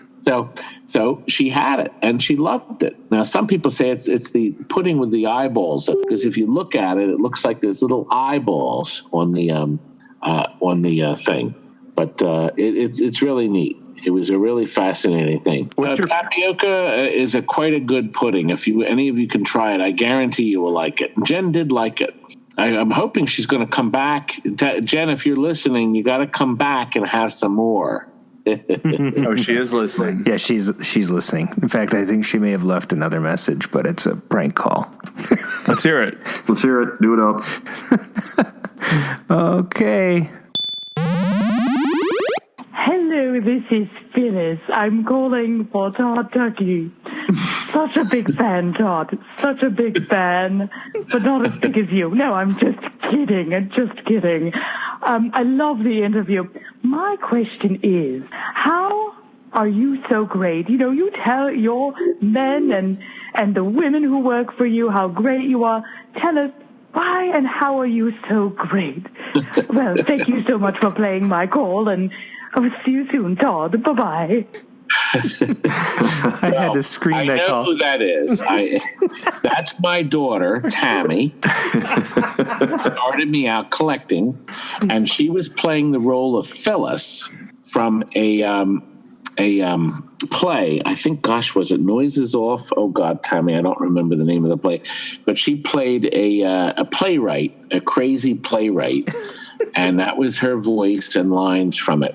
And yes, if you watch my videos, I take my great pills every morning. Yes, people say, why are you so great? Now, I have taught everybody that comes in here, even the UPS driver comes in. He brings me a box. As a matter of fact, it's funny when he comes in. I said, you are the greatest guy on earth. I said, because he brings me all my parts. Yep. And, I desperately need this guy to make the delivery. So I always take care of him at Christmas time. But the FedEx guy and the UPS guy, are constantly in here. And I say to them, I said, why are you so great? And of course, the first time they didn't know how to respond, but now they all say the same line. I took my great pills today. So now I want all your listeners to teach that to others. He said, when they say to you, why are you so great? And say, because I took my great pills today. Power pellets. Oh, I guess it is. Actually, in the one video, my brother, who's now working for me while he's slightly laid off. He's going back to work soon, but he's doing a lot of work here. And it's fun because I get to have breakfast with my brother every morning and I work with him all day. But he actually brought in a couple of his vitamin bottles and he wrote on one, great pills on one, and terrific pills on the other. I hope that didn't bore too many people. But now you know the history of the great pills. Well, yeah. It was a fascinating call from our longtime listener, Phyllis. Thank you, Phyllis. Oh, boy. She's in her last year of college. So she may end up working here at TNT until she gets a full-time job. I care for a snack, fellas? No blanks. No thanks. We're allergic to power pellets. Yeah, we break out in eyes. So, Todd, if anyone's interested in buying a machine from you or has questions about restoration costs or wants to watch some of your videos, how would they get a hold of you? Help you again? Yes. Well, the website is an easy way.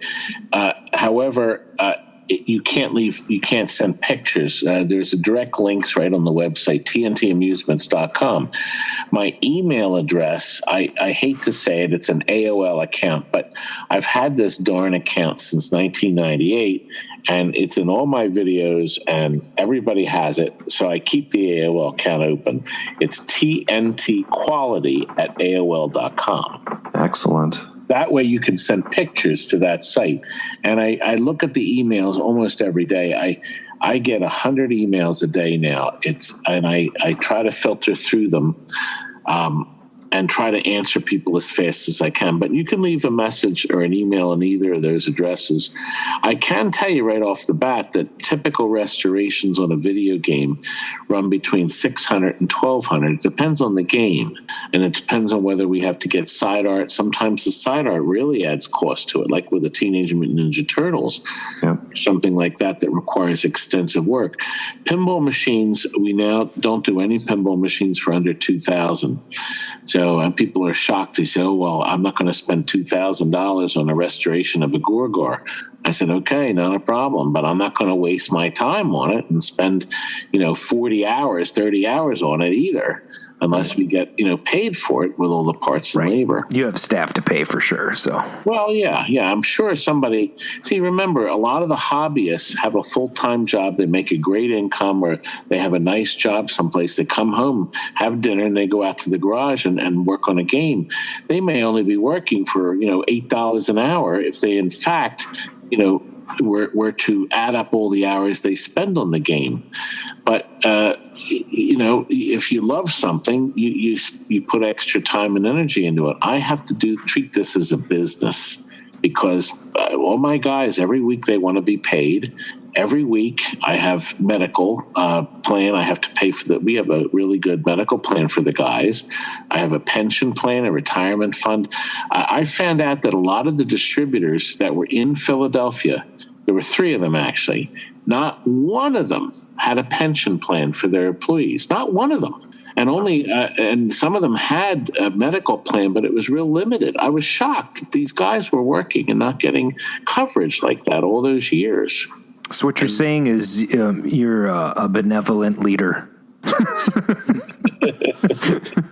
Well, a lot of my guys are still with me. As a matter of fact, Kurt is in the. I just turned around and look. Kurt's still here.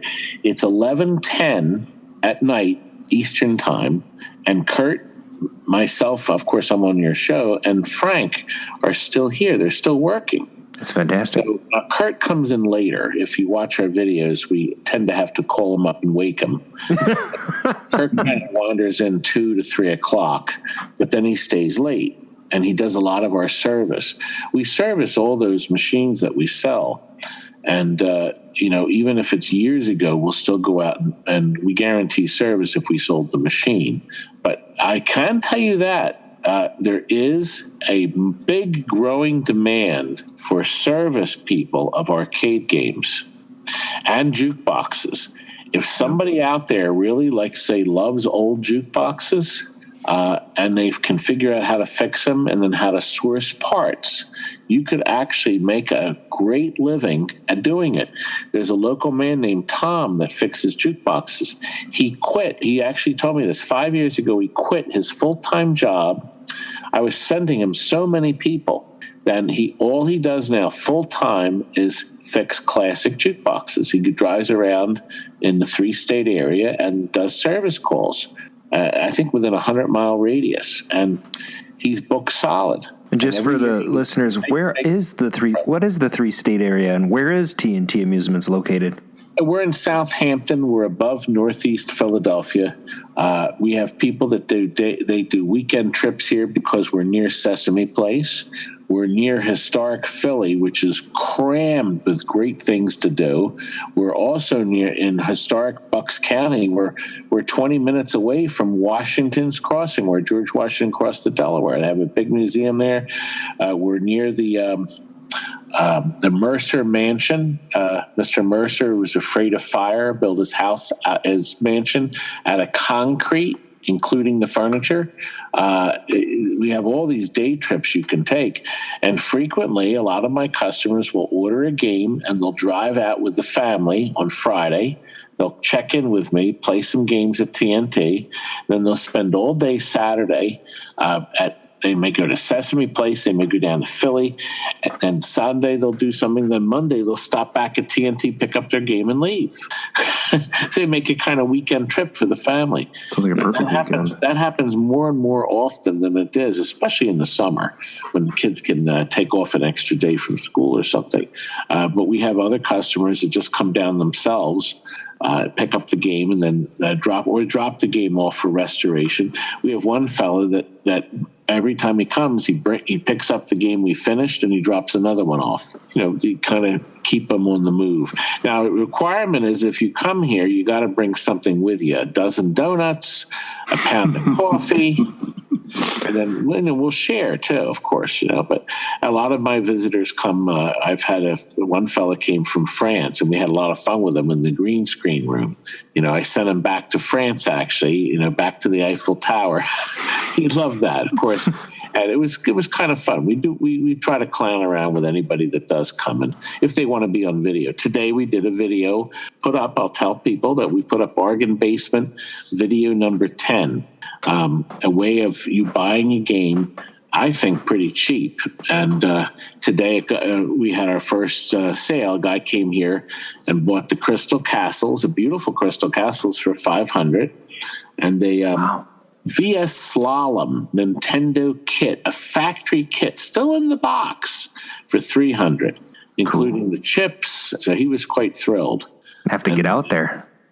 Yeah, that worked out very nice. And somebody just ordered the, I have an Arch Rivals dedicated. I never saw one before, but a dedicated Arch Rivals. He picked that up. Or tomorrow, we're delivering it to him. We will deliver it too if it's local. Oh, we have one more listener question from the chat.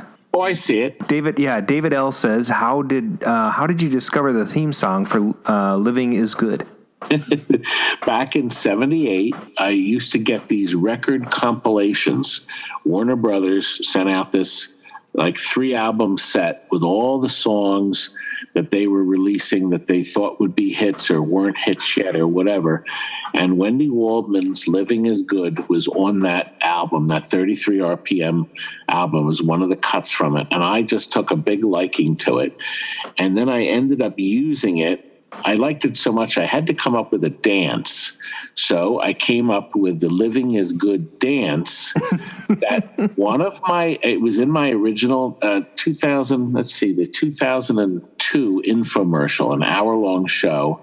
And one of my fans, and his son recreated that. And it's in one of my videos. So he actually copied it move for move. I couldn't believe now that's dedication to figure this dance out. It was of course it was silly at the time. Back then on broadcast TV, I was on 7 days a week from midnight to 1 a.m. From 1995, I ran it continuous, a Comcast network, and I ran it continuously for almost 12 years for 1 hour every night. And everybody knew me. As a matter of fact, that show got me into the broadcast pioneers of Philadelphia. And believe it or not, I don't know if anybody heard of Captain Noah or Gene London or Pixan, Wee Willie Weber. These people were all broadcast pioneers of Philadelphia. Now I'm a member of it. They asked me to be in it. And you know why? Because that infomercial, that 30-minute infomercial I first started airing was regarded as the lowest budget infomercial, excuse me, ever produced, that people were actually watching and became like a watch. We used to have fraternities that would tune it in almost every night at midnight. We ran it twice. Excuse me. And I'm talking too much. That's why the voice is getting a little scratchy. But it was quite an honor to be a member of that. And they have my DVDs. I provided them with DVDs for the archives of the show. I'm still running on broadcast TV. I'm running a show called, what's the title of it? Right out of my head. I'd have to click on my menu. I made 4 episodes of a half-hour show that I try to run about like every other day. And it's a compilation of some of the YouTube videos, but I'm trying to introduce arcade games to people who may not stumble across my YouTube channel. Oh, that's a good idea. So I'm still running actively on TV, but you have to pay for TV. YouTube is free. So, that's, at my high point, I was spending $90,000 a year on TV advertising. Wow. So that was my high point. I think last year I spent $5,000. So, nice. So I've changed, and YouTube I reach more people on YouTube. I really do. I'm over 15,000 subscribers. I think I'm approaching 16,000. That's amazing. So it's good. It's a good thing.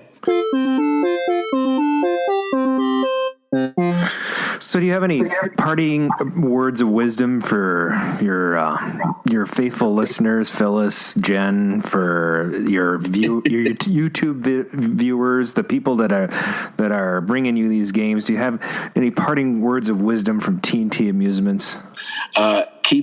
Absolutely. Keep collecting. Arcade classic games are here to stay forever. Amen, brother. Years ago, I predicted the flat rate arcade. I really did. I said people will want to pay and I pioneered it, of course, here at TNT. I've run over 25,000 parties here. Wow. In 30 years, I've had over 25,000 birthday parties, reunions, gatherings, mystery parties. And most of them were 2-hour format. We've served thousands and thousands of pizzas. I love pizza. And they're only $5. They're still the same price. 30 years ago, we were selling pizzas for $5, and they're still $5. You may want to consider raising your price.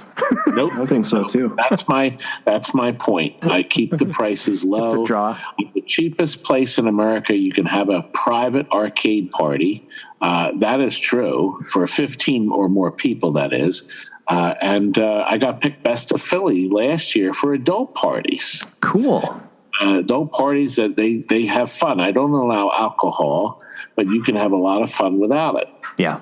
So it's nice. And you know what? People, watching them smile and laugh and have fun with Pac-Man, Chex hockey, classic pinballs. Today, a guy told me he couldn't believe I had a Sinbad in the showroom. Somebody actually just bought it yesterday, but it's still in the showroom. And he said, man, this brought back so many memories. That's an EM, right?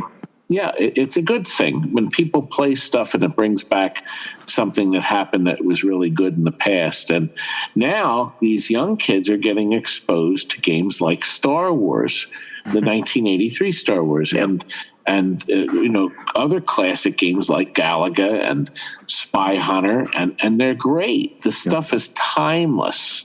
And that's what I'm in. I'm still in the 80s, I guess. I'm with you. There might be a few people in this room that are. Well, I want to tell you, Todd, it's been an absolute honor having you on the show. Oh, thanks. Yeah. Thank you for the comments. I appreciate it. And of course, my daughter Phyllis. I see you, Tammy. I figured she was up. Tammy had a radio show, and I used to call into her show. So now she gets to call in. So I really appreciate all the support I've gotten over the years from the Clovers, the KLOV forums, the Pinsiders. Everybody has been so supportive. There's always a few people that I'm never going to make happy, but the majority, 99% of the people seem to like me, especially at the shows. And when it's kind of neat to have these people come up to you that only you've never seen, but they see you and they know who you are and they know what you eat. And they know what newspaper you read and what music you listen because of all the videos, and it's kind of nice. Any parting words, guys? I just want to say that I really appreciate him being on again, and it's been an excellent experience. So thank you so much. Yeah, Todd, I have a house I own in Northern Liberties. I'm going to turn it into an arcade Airbnb. I would like you to be the first guest. You know what? I will be happy to. One man said he has an apartment in Paris. I can come and stay there. Whoa. Another man, and with my family, another man offered me come out to Italy, and he said I can stay with him there at his house, and he'll show me the neighborhood and the local arcades. And you know what? It's kind of neat to know I have friends all over the world. I'm going to put these people to task, though. Yeah. We decide to travel. Well, if you come to Minnesota, we'll take you to the Uptown Diner, which is a fabulous place, and we'll also take you to Mickey's. You got to go to Mickey's. Yep. Adam has a really nice closet as well that you can check out. No. No. Joking. Storage unit. I'd like to show you my storage unit. I'll sleep anywhere. We'll put you up. I can fall asleep standing up, it seems. Well, thanks again for being on the show. Thanks for everybody listening in tonight. Double R's, that's Arcade Radio. Please join us at any time at the RcadeRadio.com website. You can email us at react@arcaderadio.com. Follow us on Twitter @ArcadeRadio. And we're on iTunes, SoundCloud, and Google Play. Again, everybody, thanks for listening. It was a pleasure to have you on the show, Todd. We look forward to having you again as a guest in the future. Sure. Yeah, I had fun. I had a lot of fun. Thanks, everybody, for listening, too. This is the part on the show where we dance. This is the part where I take my pants off. No pants. Now is the time on Sprockets when we dance.